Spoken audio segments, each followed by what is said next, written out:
Welcome to the Mindful Healers podcast with Dr. Jessie Mahoney and Dr. Ni-Cheng Liang. We are here to help you learn to pause and be present, awaken your breath, and harness the ripple effects of mindfulness for radiant health. We get you. We know you. We are you. We have both been successful on the surface, yet struggling underneath. We have both had cluttered brains, been overwhelmed, and exhausted. We're healers who have found solutions and want to share them with you. Join us here to discover a better way. Welcome to our episode on setting yourself up for success with words for the year. A reminder that our podcast is not medical advice. And we wanted to let you know that there are 3 previous episodes on a similar topic about intentions and effective New Year's practices or resolution practices. And they are called The Power of Words, Setting Intentions is a Powerful Practice, and Why Intentions Are Better Than Goals. And we encourage you to go back and listen to them because there's lots of useful information. They were all released and or re-released last year around New Year's, end of year and New Year's. So please enjoy those as well as today's episode. Our intention for today is to share our annual practice of intention setting by choosing words and sharing those words with you. We hope you will discover that words can serve as a guiding light to help you reach new heights from a place of alignment. Words can guide your decisions and actions and impact results tremendously. Takeaways of today's episode are that reflection on your words and intention setting with words for future are powerful practices and have some science around them. So, as many of you who work with me know, I love talking about words. And those of you who are longtime podcast listeners know that Ni-Cheng and I have mindful practices around choosing words for the year. We tend to do them at this time of year, but my invitation would be that if you're listening to this at any time of year, you can, of course, choose words at that moment. It reminds me actually, some places operate on a fiscal year, some operate on the calendar year, some operate on the academic year. So you can choose your words whenever. Don't think you have to wait for a new year to choose words. And I have been practicing choosing words for at least 4 years, maybe longer. And I have maybe a different practice than some people in that I do not limit myself to one word. I have worked very hard to get myself out of the scarcity mindset. And so when I think I have to pick one word, it evokes scarcity instantly to me. What about the words I don't pick?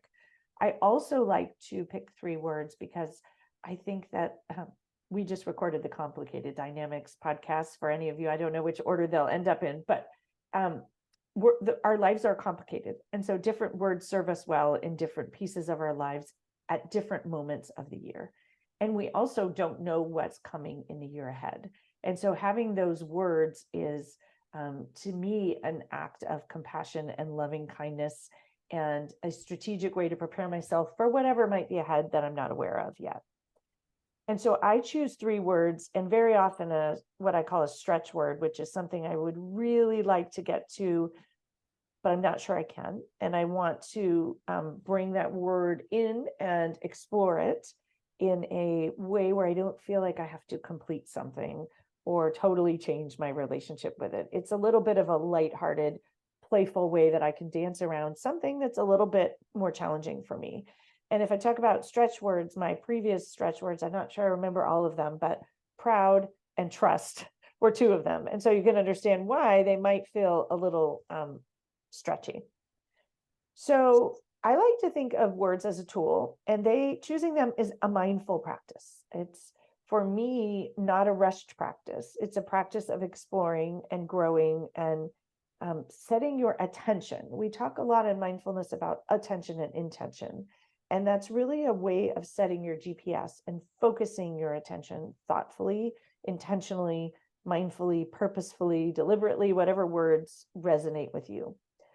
I use words also for those of you who are vision board aficionados. Vision boards are not my thing, and craft art is not my thing. This is my version of a vision board. Being a minimalist and simple is my thing, and so I think words are that. But some people might make a vision board of their words. And then why do we choose words? Words, as we've talked about in many previous episodes, words are powerful and they have tone and they have energy. And so this practice of choosing words is also choosing the tone you want for your year, choosing the energy you want to bring to your year. And the words that we use have physiologic impact. You can think about the response you have to certain words. They can be trigger words, for example. And so I think just understanding that words are powerful and that they have bigger impacts beyond what we might think of just a simple word. The other reason I love words is because they're a simple word. They can't be a goal and they're not outcome focused. And so they generally sort of invite curiosity and exploration rather than I need to lose 50 pounds. Or rather than I want this job, or I want to have done X by this date. They're much more kind and loving and compassionate way to explore personal development and human growth. Words are a way to label our experience. And we know from neuroscience, especially when we're experiencing some difficult emotions, that if we give a word to what we're experiencing, it actually disarms the fight or flight center of our brain, one of which is the amygdala. So there's that power piece in choosing words. The other aspect with the power of words is that it's a way to connect all of us. When we use words, other people understand the meaning of that word, not just for you, but for themselves too. So words act also as a connector. Love that. And I think sometimes people add a lot of pressure to how do I choose the right word? And I think it's a process. We've often talked more about the process rather than the outcome. And so perhaps deciding that there isn't a right word, perhaps allowing yourself to choose more than one. So you take a little bit of that pressure off if you know that that's how you operate. And remembering that there are so many right words. There's no scarcity of right words. There's no right or wrong. That's a default thought pattern that many of us have. And the act of choosing in and of itself and the process of choosing is empowering. The other thing is that choosing words is a version of intention setting. And intention setting in and of itself has positive impact. It releases dopamine and acetylcholine that activates motivation. And so aside from choosing the right words, you're going to get benefit just from going through the process. And so perhaps you can detach from the right and wrong and just enjoy the experience. When I think about how to choose the right words, for me, it takes an intentional pause and being present with where you are in your life. It takes the ability to listen and really to listen to your heart, in my mind, to see what it is that you really want and allow yourself to connect back with yourself. It takes an understanding and the connection, identification of your true wants versus the should wants, and perhaps what you're supposed to want or what other people want or what you think you should want. And I do a lot of work around that with coaching because so many of us have lived our lives with should wants or think we should want or making decisions from compare and despair. And maybe that person has a better word. And so I think the process of choosing words is about finding clarity about who you are and where you are now, where you want to go. It's also, I think, a practice of thinking about what's possible. And this isn't to say that things aren't possible, but what's possible for you right now. One of the words that I chose for this year is a word that I tossed around the last couple of years, and I was like, not accessible yet. I'm not ready for that word yet. And this year I was like, ooh, like it feels totally like the right spot for me now. And so appreciating where you are and what feels possible. I see a lot in coaching that people just want to jump to like, I'm just going to get rid of all of that, forgive everybody for everything, and do all these changes all at once. And we have to take kind human steps along the way. And so they're really connecting with where you are. And it's also not just connecting with where you are today. It's connecting with a vision of your future self and who you hope to become. So it's connecting with hope and possibility. And some people have more trouble with that than others. And I'm smiling, which you can't see on the podcast, but I realized over this past week, we've been doing more college applications. And some people, like said son who's working on them, has really a lot of trouble connecting with his future self. He can connect with outcomes, but not how he would want to feel. And so I'm sending compassion that some people find future selves easy to connect with. And maybe they connect with outcomes. Some people find the feelings and they know how they want to feel. So we're all different. And some of us need more support in thinking about where we truly want to end up. And we might need guidance and help to get out of old habits of what we should want and allowing ourselves to connect with what we really do want.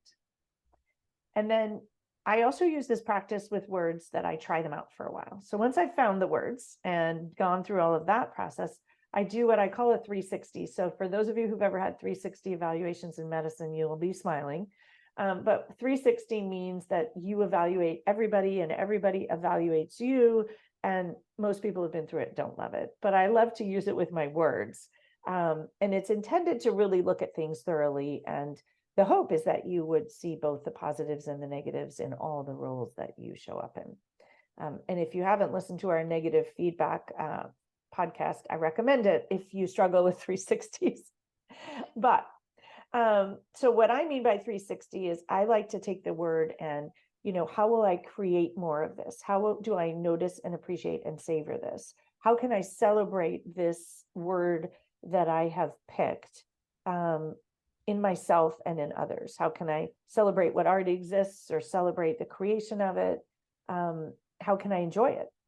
And as I choose words, it's also about wanting to be able to embody them and embody that tone and the feeling. And so sometimes I pick a word and I actually sit and do an exercise where I literally write down all my thoughts about that word. And for those of you who joined me for yoga today, and you'll be listening to this later, we did a whole yoga class on one of my words and exploring that word. And exploring it through yoga is one of the things that I do. Others of you will have different processes. I also explore it in writing. I write down the word and everything it means and everything I want, and I don't edit it. It's more like a thought download. It's really helpful because sometimes I discover it's not the exact word, or one of the words that is in my brainstormed list is actually the version of that word I'd like to pick. And then I just wanted to reflect on the process of choosing a stretch word is a little bit different. It's something you hope for. Maybe it feels out of reach. It's one of those things that you're like a word that you've really hoped for or want to change your relationship with, and you're just not quite sure how. And that's why I invited in with this lightness and like, I'm just going to play with that word for the year and see where I can get to without any expectation of completing my journey with it. It gives me the liberation of non-judgment. It's the non-judgment word. And then a little bit more about the science of words. When you have a word, you're focusing your attention with intention on something. And when we focus our intention and attention on something, we're telling the reticular activating system of our brain what to focus on and what to filter all the stuff through. And so realizing that that's, of course, useful. And we talked about the intention of creating focus and motivation and releasing neurotransmitters and neurochemicals that help you actually do something. And so I think it's useful as you're running through this process. And Shauna Shapiro often talks about attention. And if you're looking more about the science of attention and intention, listen to her podcast episode and read her books, because to me, she explains it in a really beautiful, simple way. But what you pay attention to is your life. And what you don't pay attention to, you miss out on. And when you're not paying attention, you're not present. And so when you choose words, you're directing kind of the flavor of that attention. And you're choosing the tone and energy of how you're going to direct your intention and what you're going to filter things through. And so by choosing words that release kind neurochemicals, you're going to get more of those.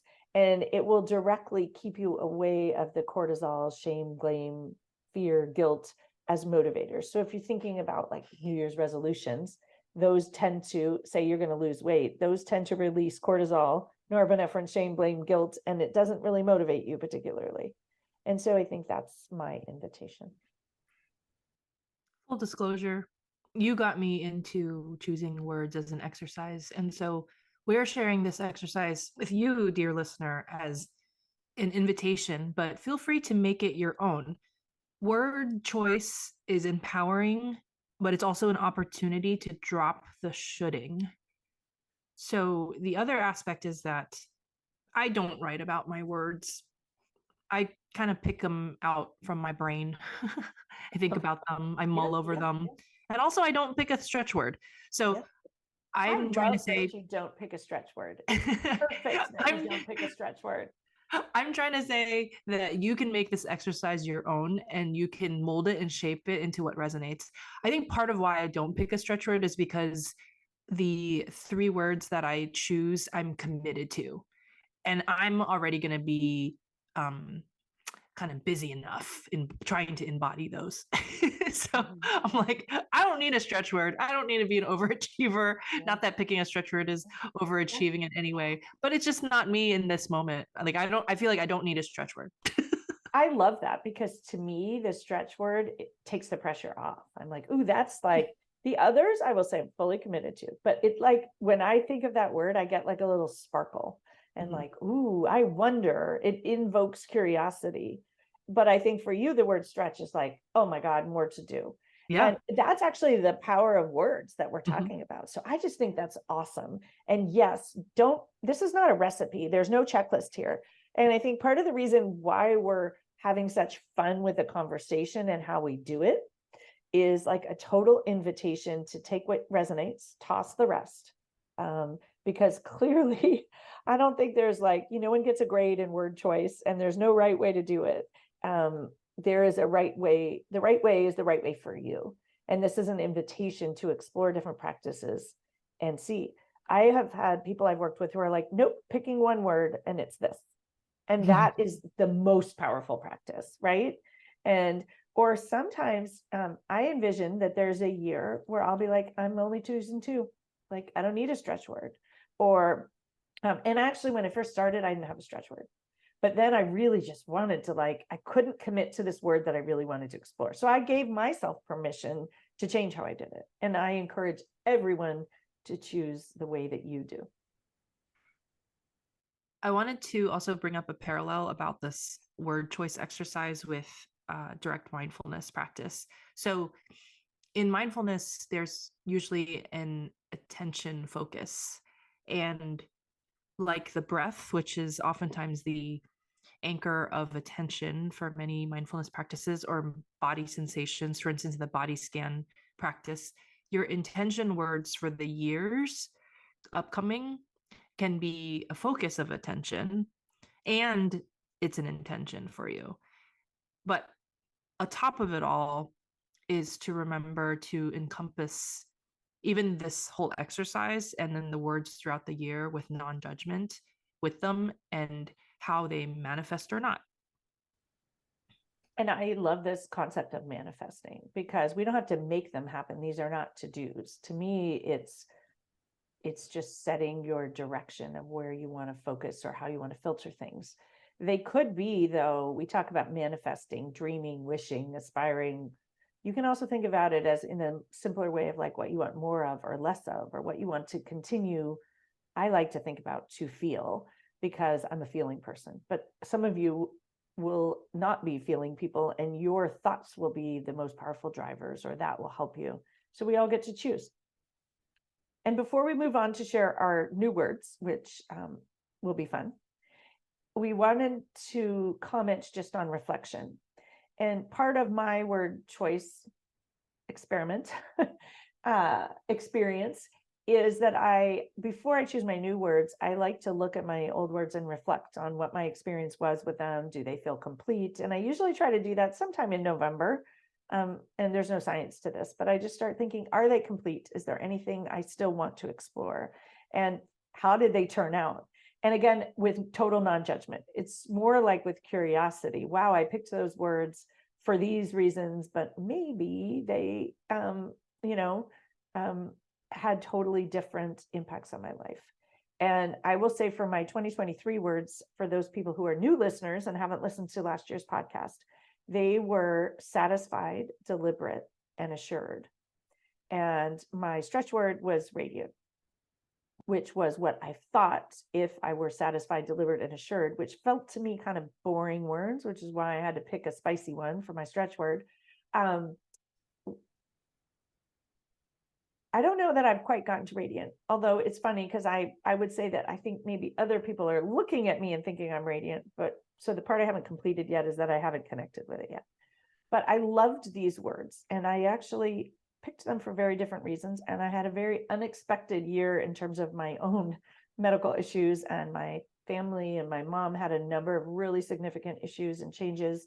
And I became a grandma, and my husband quit his job. Like, there were so many things. And so I'm really glad I picked these steadying, supportive words.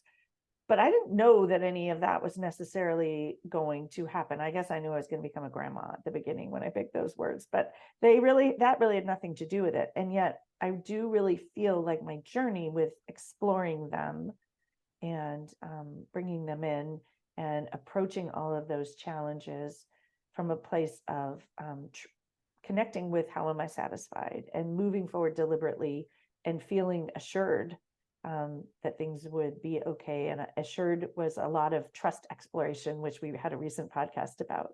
And trust had been a stretch word previously, so assured was my next level step. So I'm curious, did your journey with your 2023 words, does it feel complete? Did you?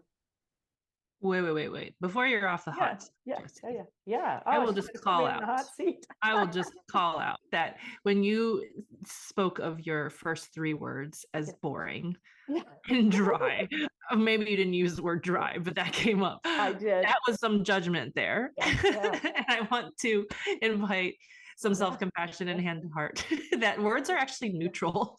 That's true. Right. Well, And it's what we attach to them and the meaning that gives them like that judgment that we are just all too quick to invoke because we are human, and that's okay. But I just wanted to point that out lovingly, amusement wise. And also that I do think that this past year, despite everything that you have gone through, that your word of radiant like has swirled around, and that I think you do embody it. It's funny, when I literally was thinking about this podcast, I was like, I wonder if it's complete. And part of me said yes, and part of me said no. Like, I wasn't quite ready. So I appreciate that you said that. I'm getting comfortable with the idea. Mm-hmm. That's why it's my stretch word. See, and it's not the end of the year yet, so absolutely, you still have time to allow it to land, right? The swirling, and allow it to land. Yeah. Oh, I have some ideas on radiant between now and the end of the year. You just like sparked some really fun stuff. I love it. All right, on to you, friend. So my 2023 words, actually, before we recorded this, I was like, what were my 2023 words? I had to like think about it for a second there, but I was like, oh yeah, I remember them. So they were release. So release of expectations and love. So love was actually a repeat word from the year before. I'm not quite ready to let go of that word yet. I'd like to say that I'm holding on to love. And then adventure. So last year, play was one of my words. And then my like next step up was, let's take that one notch further and like, let's really go for adventure. And I think especially through my New Zealand trip, which was an absolute adventure. And then everything that I've tried to do and be has embodied more of leveling up, not just play, but seeking out adventure. I think that I have embodied at least some aspect of those words, and I'm ready to move on. I love that. I think you've had a wonderful adventure. It wasn't the adventure you were necessarily expecting, but you had a beautiful year of adventure. And good thing that release was one of my words, because there was a need to release expectations in order to have adventure. I love that. So let's pop into our 2024 words. Do you want to go first or do you want me to go first? Go ahead. Okay. I had this idea. Maybe I was like, maybe I should ask her. So my 2024 words are going to be strong, free, and peace are my words I'm going to own and fully commit to. And my stretch word is not complete yet. I thought it was, but it's not. But it's probably going to be fun. It might be delight. It might be something, but it's going to be in that realm. I'm just not sure. I think it is going to be fun because it's so simple. And I will get to why it's a stretch word. Actually, maybe we'll start there. I think I have judgment about my ability to have fun, the way that things that are fun for me, other people's success with having fun. And like, it's just a word that, I think in medicine, we're often judged on how much fun, like it's supposed to be hard. And those of us who tend to be type A high achievers, I think we struggle with fun. And so I really want to explore what is fun for me. What's the definition? Where can I find fun? Probably I'm already having a lot of fun that I'm not appreciating because, but not, I want to take it further than just noticing how I'm having fun, because I am having fun, by the way.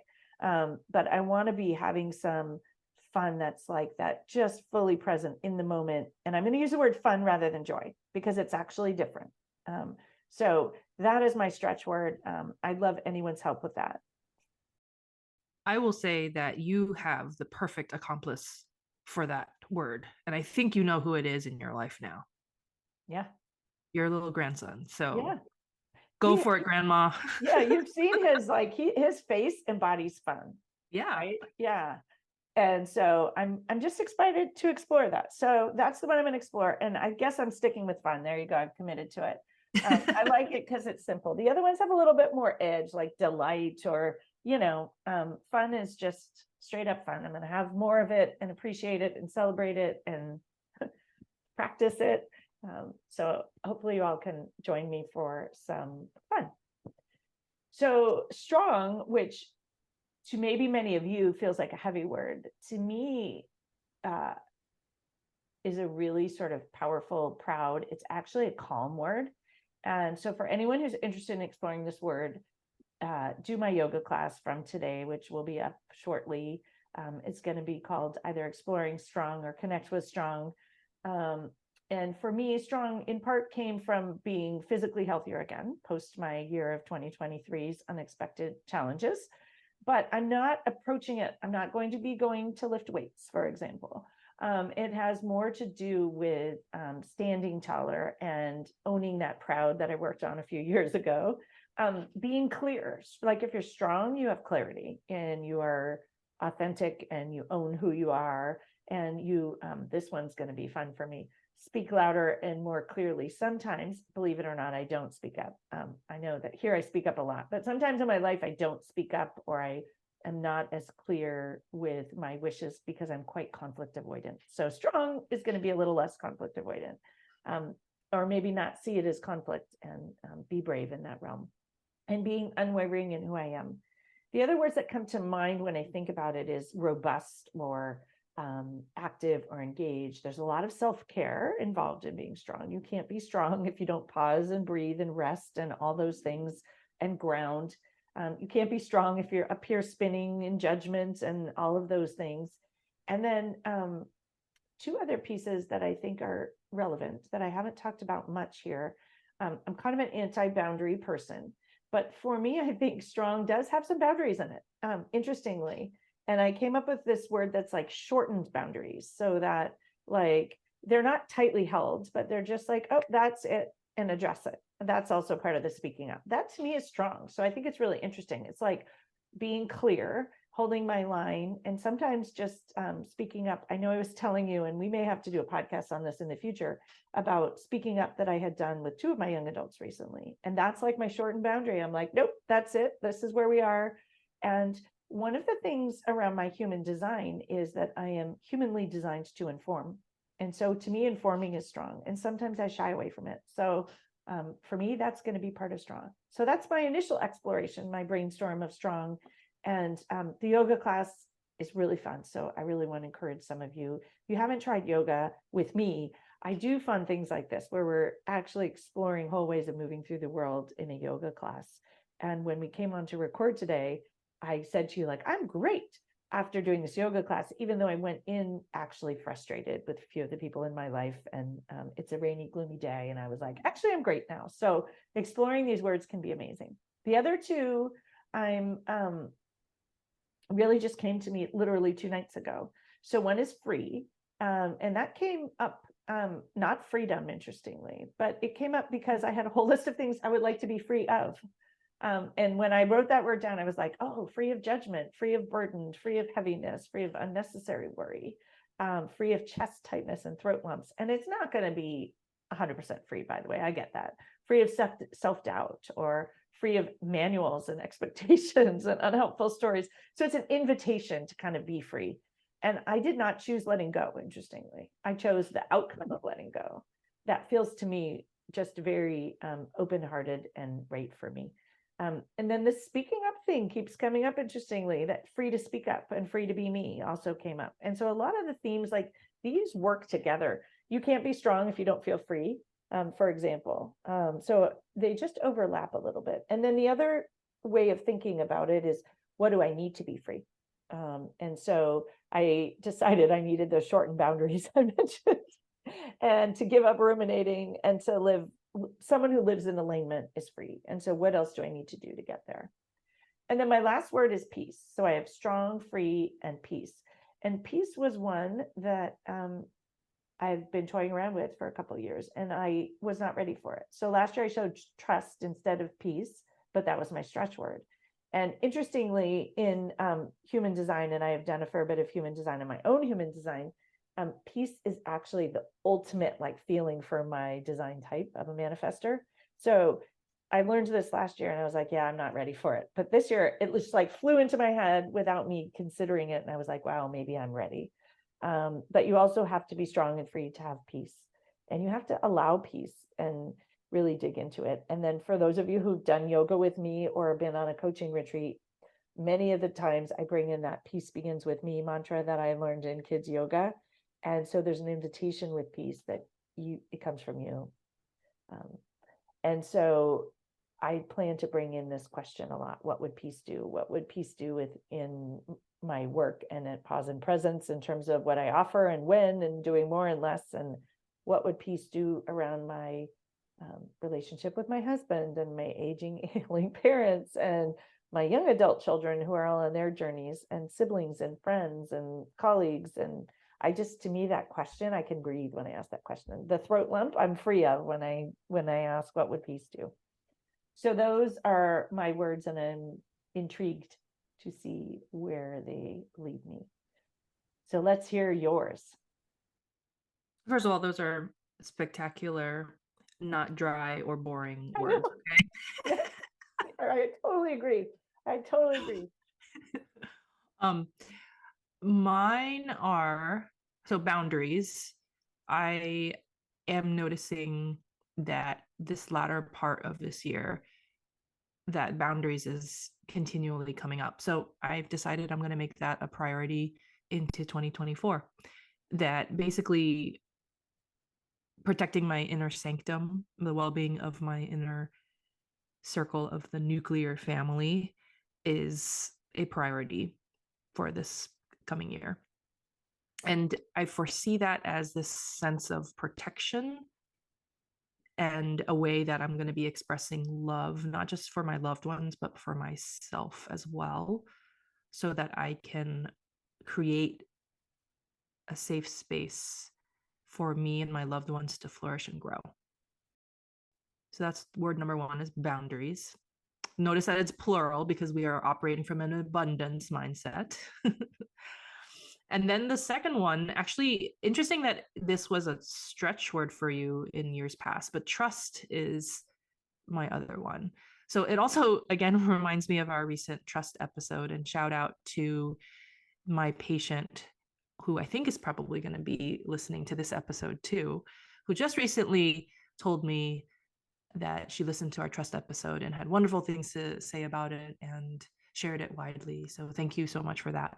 So actually, trust is going to be one of my words for this year, in that I want to embrace more of acknowledging and following my own inner authentic wisdom and intuition. And there's also an inherent trust in the universe's plans, that there's a trust that things will work out the way that they were meant to work out, and oftentimes better than we expect. And I think for me, this is kind of like release 2.0, is releasing expectations and then trusting in what happens next. And then love. I'm still not ready to let go of love yet. And for me, the word love is in reference to, of course, loved ones, but also self-love. So this journey that I'm on, exploring self-love and self-compassion and continuing to practice that. And also in choosing and doing more of what I love. So those are my three, and no stretch word. I love it. And I love that we get to do more of what love would do if you're exploring love and holding on to love. That makes me happy. And the other thought is that your words intertwine as well, right? Because boundaries involve trust. And I often talk about boundaries. I think many of us think of boundaries as like an expensive energetic, but you mentioned boundaries coming from love. And that's how I always share boundaries. Like, boundaries are about love. And when they come from love, they are experienced differently by the other humans involved and experienced differently by you.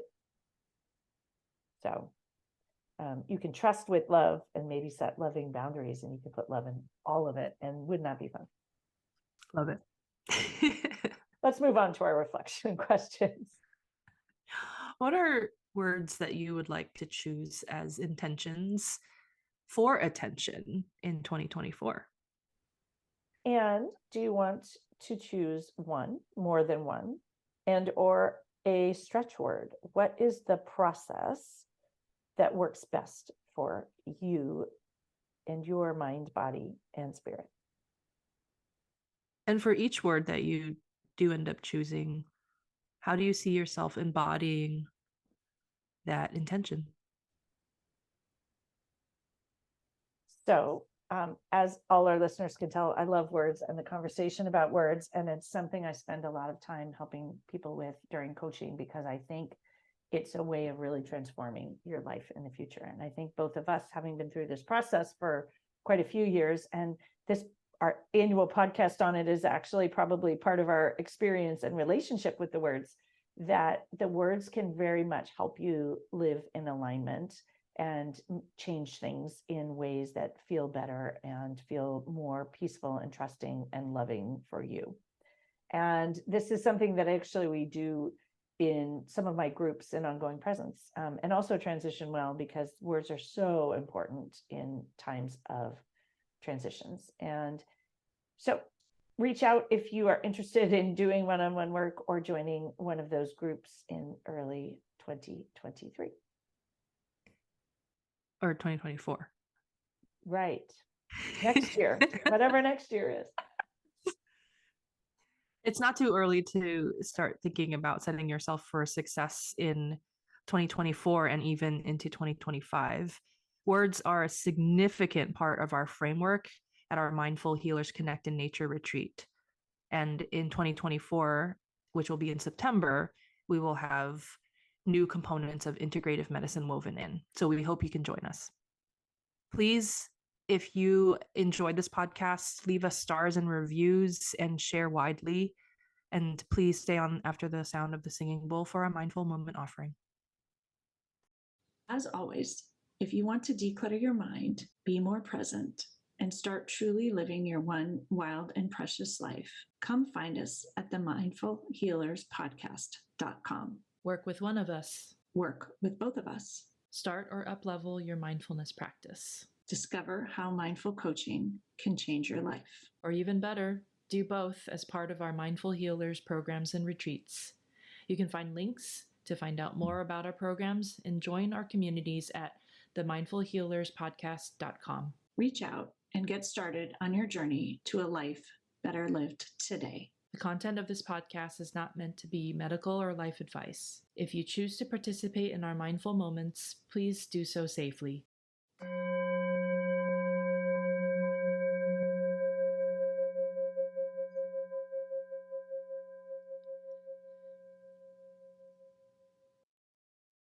Welcome to today's mindful moment.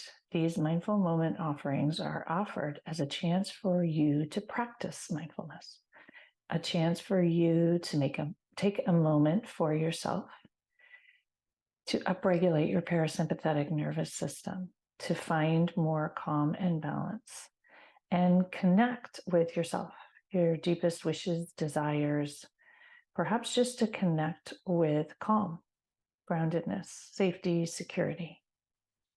Today's mindful moment is around intention.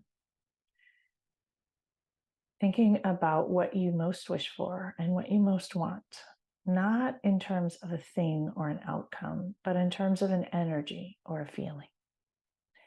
And so with that intention set, find your feet or your sit bones.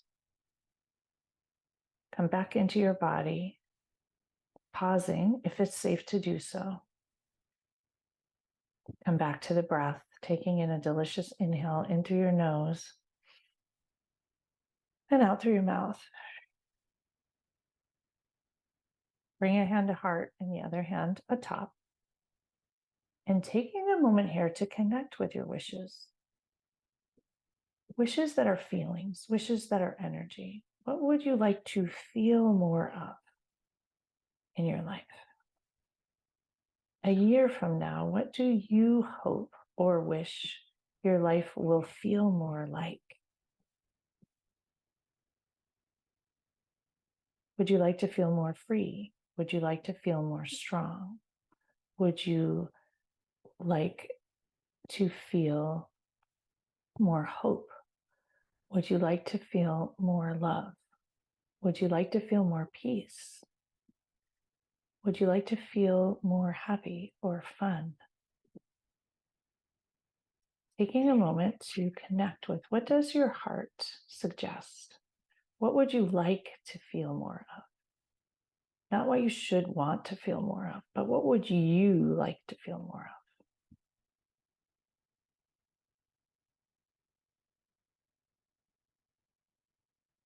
Perhaps choosing more than one thing you'd like to feel more of. If you thought expansively, creatively, what wisdom does your heart have within? I invite you to close your eyes if that helps. Come back to the breath if that helps. Noticing your chest rise and fall.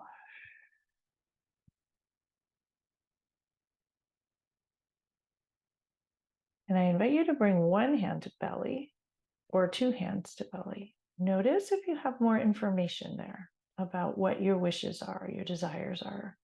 Some of us carry our inner knowing in our bellies. Come back to the breath and connect to this idea of what do you wish to feel more of? Breathing in and breathing out.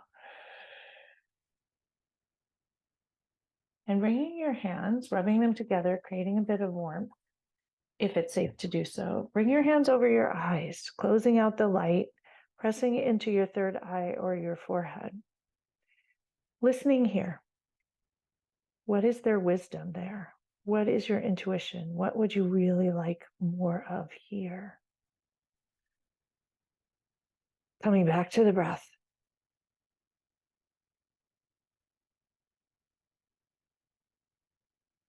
And for anyone struggling to connect, you can connect with what you'd like less of, and then figure out what that would bring more of.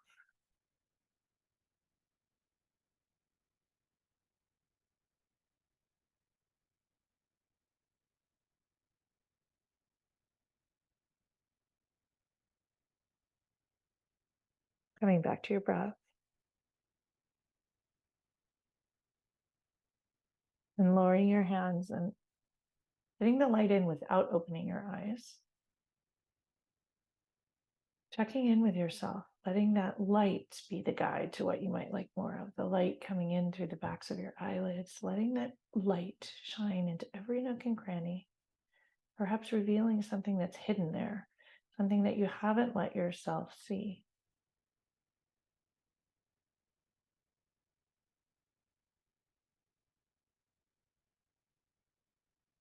Breathing in and breathing out.